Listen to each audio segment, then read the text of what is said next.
Հարգելի գործընկերներ, մինչ զեկուցվող հարցերին անդրադառնալը ուզում եմ ուրախությամբ արձանագրել, որ շատ կարևոր մի որոշում է կայացրել FIFA-ն եւ 2029 թվականին աշխարհի միջև 20 տարեկանների ֆուտբոլի առաջնությունը տեղի կունենա Հայաստանում եւ Վրաստանում։ Ես ուզում եմ թե Վրաստանին, թե մեզ շնորհավորել այս հաջողության առիթով, ուզում եմ նաև շնորհակալություն հայտնել Վրաստանի մեր գործընկերներին եւ անձամբ վարչապետ Կոբախիձեին այս հարցում արդյունավետ եւ սերտ գործակցության համար։ Կարծում եմ ակնհայտ է, որ սա մեծ իրադարձություն է մեր երկրի կյանքում եւ ֆուտբոլային եւ բոլոր առումներով եւ հիմա արդեն անցանք գործի։ Ինչպես պայմանավորվել ենք, մենք կարծում եմ պետք է նախ աշխատանքային խումբ կազմ կոմիտե ձևավորենք այս տրամաբանության մեջ փոխվարչապետ Տիգրան Խաչատրյանի գլխավորությամբ եւ նաեւ իհարկե երկու երկրների, ես չգիտեմ, պետքա քննարկել վրաց գործընկերների հետ համատեղ կազմ կոմիտեի անհրաժեշտ եւ FIFA-ի մեր գործընկերների հետ պետք քննարկել համատեղ կազմ կոմիտեի անհրաժեշտություն կա թե ոչ, բայց այնուամենայնիվ որ որոշակի կոորդինացիա պետք է աշխատանքների, այդ ակնհայտ է։ Իհարկե նաև ուզում եմ շնորհակալություն հայտնել երկու երկրների ֆեդերացիաներին, որոնք այս ընթացքում շատ սերտ աշխատել են եւ ջանքեր են գործադրել, որպեսզի այս իրադարձությունը տեղի ունենա։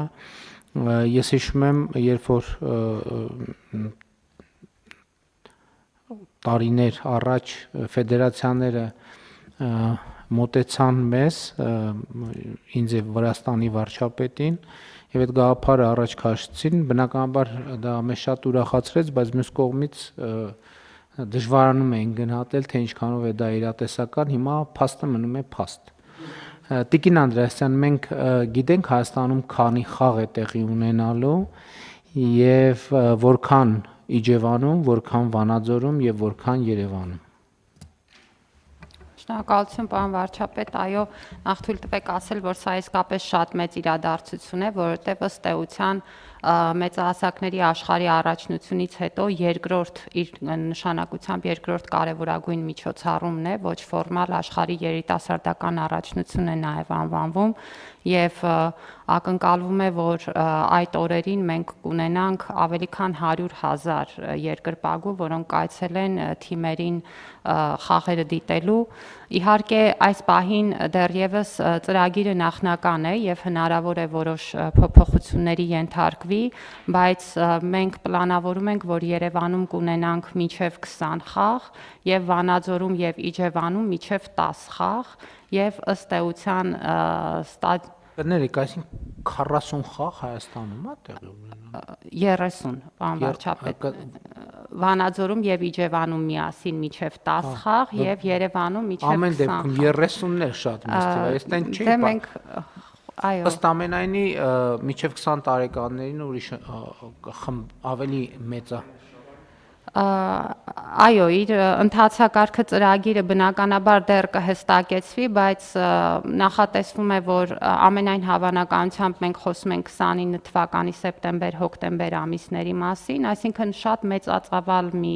իրադարձություն է տեղի ունենալու, որին պետք է պատշաճ պատրաստվել եւ պարոն վարչապետ, ուզում եմ հիշեցնել, որ նախորդող տարում կառավարությունը արդեն մի շարք որոշումներ կայացրել է ստադիոնների մասով, մենք մասնավորապես հիմա գտնվում ենք Վանաձորի ստադիոնի վերակառուցման փուլում, որը պետք է լինի UEFA-ի 4-րդ կատեգորիայի ստադիոն, ընդունելով նվազագույնը 10,000, հիմա մինչև 12,000 հանդիսատես ընդունելու հնարավորություն ենք ունենալու վերակառուցման արդյունքում եւ մենք նախորդ տարի նաեւ որոշում ենք կայացրել Իջևանում նոր ստադիոնի կառուցման մասով, որը նույնպես կլինի UEFA-ի 4-րդ դասի ստադիոն եւ արդեն իսկ հողի հետ կապված աշխատանքները մարզպետարանի հետ միասին ավարտել ենք եւ ունենք նաեւ ստադիոնի կառուցման առաջարկը, որը առաջիկայում կբերեն կառավարության քննարկմանը, այսինքն աշխատանքները ինտենսիվ ընթացել են նախորդող փուլում, հիմա էլ համակարգված միասին կաշխատենք, որպեսզի պատշաճ պատրաստվենք։ Շատ լավ, իհարկե Վանաձորի եւ Երևանի դեպքում ինձ համար պարզ է մենք ինչպես ենք գործելու։ Ճիշտ ասած Իջևանի մասով որոշակի լարվածություն կար եւ կա, որովհետեւ այնտեղ 0-ից ստադիոն պիտի կառուցվի, բայց ես ուրախությամբ տեղեկացա, որ կան ընկերություններ, որոնք ոչ միայն պարտավորվում են, որ կարճ ժամանակում որոշակի նախագծով կկառուցեն ստադիոն, այլև իրենք արդեն այդպիսի փորձ ունեն, այսինքն այնպես չի, որ իրենք ասում են, այլ մենք գիտենք կոնկրետ տեղերում, որ իրենք կոնկրետ ժամկետներում իրականացրել են, եւ սա շատ լավ նորություն է, պարոն Խաչատրյան, մենք պետքա այս պահից սկսած որոշումներ կայացրենք, որովհետեւ այսինքն երկար-բարակ քննարկումների կարիք չունենք, մանավանդ որ երկար-բարակ քննարկումները արել ենք, որովհետև ամեն փուլի հետ մեզ ազդակները եկել են, որ ոնց թող թե դրական հունով են ընթանում process-ները եւ այլն, եւ այդ տրամաբանությամբ մենք կշարունակենք առաջ շարժվել, բայց հիմա այստեղ ի՞նչն է կարևոր։ Կառավարությունը, այո, պետք է պատրաստվում է եւ կպատրաստվի, բայց այստեղ մենակ կառավարության խնդիրը չի։ Մասնավոր հատվածը 100,000 զբոսաշրջիկ, հարգելի գործընկերներ, մենք վստահ չեմ, թե մենք երբևէ նույն ժամանակը 2 ամսում այդքան մեծ թիվ ենք ընդունել ենք եւ պետքա հյուրանոցային ոլորտի այն ներդրումները, որոնք ընթացքի մեջ են, մտածում են, պետքա իրանց քաջալերել։ Երկրորդը սննդի, հանրային սննդի ոլորտում կան էլի պետքա հասկանալ, որովհետև այդքան մարդիկ մտնեն, ասենք ենթադրենք Իջևան կարող է սնունդը վերջանան տեղի մի օրում, որովհետև այդքան առևտուր, այդքան երկրպագու եւ այլն, այսինքն պետքա տեղեր լինեն եւ սա նաեւ մեր քաղաքների, այդ թվում Վանաձորի ստադիոնի շրջակայքում աշխատանքներ ունենք անելու, որովհետև այնտեղ մոտեցող ճանապարհները բավականին նեղ են, շենքերի արանքով են եւ այլն, այսինքն բազմաթիվ հարցեր կան։ Ինձ թվում է, որ այս խնդրի հետ կապված, պարոն Խաչատրյան, նաեւ մեր տեղական մասշտաբի ներդրումային ֆորումի նման մի բան է պետք անել, նկատի ունեմ աշխատանքային մակարդակի, որպեսզի հասկանանք որտեղ ինչ ներդրումներ կան եւ շատ լավ լուրն այն է, որ մենք նաեւ վերջին այցերի ընթացքում, երբ որ մենք Բերդ խոշորացված համայնք գնացինք, նոյեմբերյան խոշորացված համայնք գնացինք, այդտեղ նաև մենք պետքա ինչ որ քննարկում ենք զբոսաշրջային հոսքերի համար, ես համոզված եմ բոլոր այդ մարդիկ, եթե մենք զբոսաշրջային հոսքերը ճիշտ ուղղորդենք, նրանք էլի կվերադառնան հաստատ եւ հաստատ ուրիշներին էլ խորհուրդ կտան, որ գնացեք անպայման Հայաստանը տեսեք։ Նկատի ունեմ բուն իրադարձությունը ֆուտբոլային է, բայց այստեղ հարակից շատ մեծ էֆեկտների սպասում մենք պետք է ունենանք եւ պետք է ամեն ինչ անենք, որ ենթակառուցվածքը համապատասխան լինի, որպեսզի մաքսիմալ մեր տնտեսությունը, մեր հանրությունը, մեր բիզնեսը օգուտ ստանա։ Համեցեք, Տիկին Անդրեաս։ Շնորհակալություն, պարոն վարչապետ, այստեղ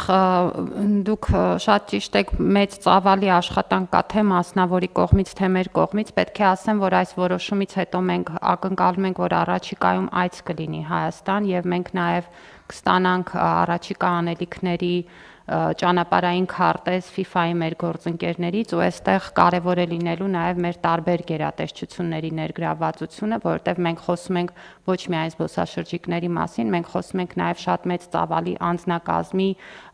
ժամանակավոր Հայաստանում գործունեություն ծավալելու մասին առաջնության կազմակերպման ընթացքում, որը նախատեսում է հատուկ ընթացակարգեր, կարգավորումներ եւ այստեղ կարիք է լինելու մեր տարբեր գերատեսչությունների ներգրավվածությունը, նաև լրացուցիչ այդ թվում գուցե օրենսդրական որոշ կարգավորումների կարիք ունենանք, բայց վստահաբար այդ աշխատանքը միասին պլանավորված կարող ենք իրականացնել եւ կուզեմ նաեւ ընդգծել, որ ինչ վերաբերում է ենթակառուցվածքներին, դուք նշեցիք ճանապարհների հարցը,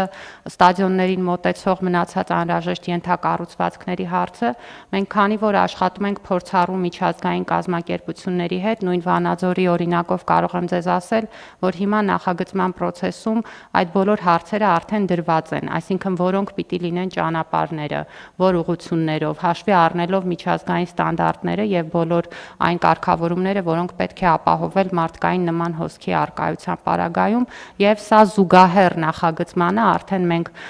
թե մարզպետի հետ ենք նաեւ քննարկումներ ունեցել եւ կարծում եմ, որ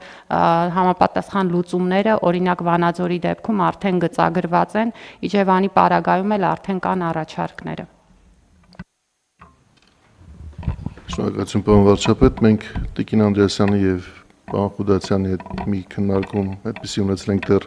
ձեր նախորդ հանձնարարականի կապակցությամբ, ճիշտ է, մենք դեռևս աշխատանքային խումբը ֆորմալ ձևավորելու վերաբերյալ ձեզ որոշման առաջարկ չենք ներկայացրել, բայց սպասում ենք այս որոշմանը, որ ֆորմալացնենք։ Տիկին Անդրեասյանի հետ խոսում ենք վերջին օրերին, առաջիկա շաբաթվա ընթացքում կկազմենք այդպիսի առաջարկ կներկայացնենք ձեր որոշման համար, կձևավորենք անհրաժեշտ խումբ եւ կգույքագրենք այն բոլոր առնչվող հարցերը, որոնք պետք են աշխատանքների ժամանակին եւ անհրաժեշտ ծավալով իրականացնելու համար։ Պարոն Մկրտչ։ Շնորհակալություն մեծարգո վարչապետ, կառավարության հարգելի անդամներ, արդեն մի քանի ամիս պարոն վարչապետ Վանաձորում նախապատրաստական աշխատանքներ արվում են այս մասով, նախարարի հետ էլ այցել ենք, ենթակառուցվածքը դիտարկել ենք եւ ինչպես դուք նշեցիք, ոչ միայն բուն ֆուտբոլային ենթակառուցվածքը, այլև հարակից ենթակառուցվածքները, մոտեցող ճանապարհները պետք է համապատասխանեցվեն UEFA-ի 4-րդ կատեգորիային։ Ուզում եմ նաեւ նշել, որ 2026 թվականի մարտի 9-ին կայացած Վանաձորի ավականու նիստում ենթակառուցվածքը փոխանցվել է, ամրագրվել է նախարարությանը ավականու որոշմամբ, ինչը հնարավորություն է տալիս նախարարությանը շատ ավելի ինտենսիվ պլանավորել եւ շուտով նաեւ մեկնարկել բուն աշխատանքներ։ Այսինքն ստադիոնը հիմա նախարարությանն է ամրացված։ Այո։ Շատ լավ։ Շատ լավ։ Իջևանի պարագայում դե հողի հարցը լուծեցինք, ավարտեցինք արդեն, թե էլ Շնորհակալություն մեծարգո վարչապետ, հարգելի գործընկերներ, ուրեմն 20 միավոր հողեր ամբողջությամբ 20-ն էլ ձեռք է բերվել, միավորման գործընթացում են գտնվում, ամեն ինչ իր անունով գնում է։ Եվ մեր պոտենցիալ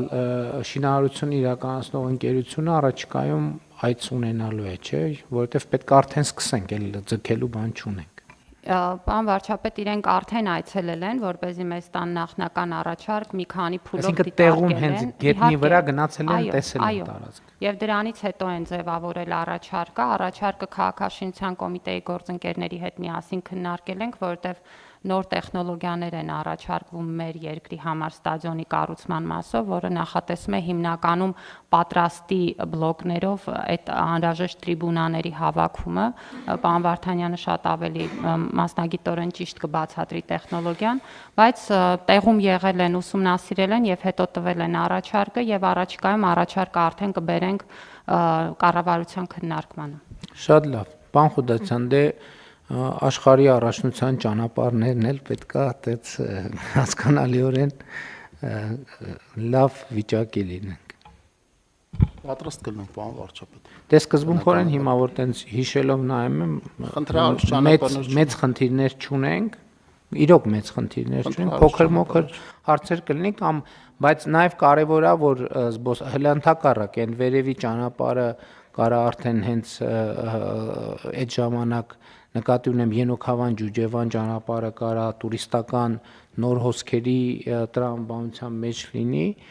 եւ իսկապես կարող ենք այդ խնդիրը լուծել։ Եթե հանկարծ պարզվի, չնայած ես կարծում եմ իրատեսական չի, աթան Ենոքավանն էլ եթե պարզվի,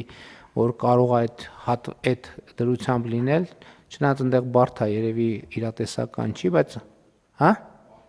կիլոմետր։ Հա դրա համար եմ ասում, այդ իրատեսական չի, ամեն դեպքում տենց մտածենք, հա այդ իրատեսական չի, բայց Ճամբարակ Դիլիջան կամ Ճամբարակ Հաղարծին այդ ճանապարհը, որը Գոշավանքի նաև եւ Աղավնավանքի ճանապարհն է, որը էլի զբոսաշրջային շատ խաչմերուկային նշանակություն ունեցող ճանապարհ է, այ դա իրատեսական է, որ մենք այնտեղ սողանքային մի կտոր կա, ինքը ճանապարհը ընդհանուր վատ վիճակում չի, այդ սողանքի հարցն է պետք հասկանալ ֆունդամենտալ լուծել, որ կարողանանք իմիջիալոց այդ հատվածում շատ ակտիվ ներդրումային բան կա, շարժ կա, ինչ շատ ուրախացնող է։ Ինքը մի քիչ տենց ընդհանուր հոսքերից դուրս է, բայց տուրիստական ամենասիրված հատվածն է դառնում եւ շատ ակտիվ համարյա ամեն կիլոմետրի վրա ինչ որ մի բան տեղի է ունենում եւ դա շատ ուրախալի փաստ է։ Ու նաև ուրախությամբ ուզում եմ արձանագրեմ, որ մասնավորապես Նավուր Թթուջուր ճանապարհի շահագործման հանձնելը ճամբարակում արդեն որոշակի ակտիվացման է բերել եւ բերելու է եւ դա էլ շատ կարեւոր նորություն է եւ մենք ուրախությամբ ենք արձանագրում, որ նաև հուլիսին ճամբարակում ֆեստիվալ է լինելու, հերթական ֆեստիվալներից մեկը լինելու է ճամբարակում եւ դա էլ կարծում եմ բնակավայրի խոշորացված համայնքի տենց նոր կյանքի ինչ որ շատ խոսուն մեկնարկ կլինի։ Շատ լավ, հարգելի գործընկերներ, կարևորն է նա, որ ես մի քիչ ճիշտն ասած լարված էի այդ առումով, բայց հիմա գործընկերների հետ մի քանի քննարկումների արդյունքում ավելի մեծ համոզվածություն ունեմ, որ ամեն ինչ, մասնավորապես Իջևան, քանի որ զրոյից ենք սկսելու, որ իրատեսական է, որպեսզի մենք միջև առաջնության մեկնարկը ունենանք ստադիոն եւ ձեռք բերենք ստադիոն կառուցելու նոր գիտելիք, այս շատ կարեւոր հանգամանք է, որը մեզ հնարավորություն կտա հետագայում ավելի արագ շինարարություններ եւ ունենալ եւ օբյեկտներ շահագործման հանձնել։ Հավանիր տեսանյութը եւ բաժանորդագրվիր նորությունները բաց չթողնելու համար։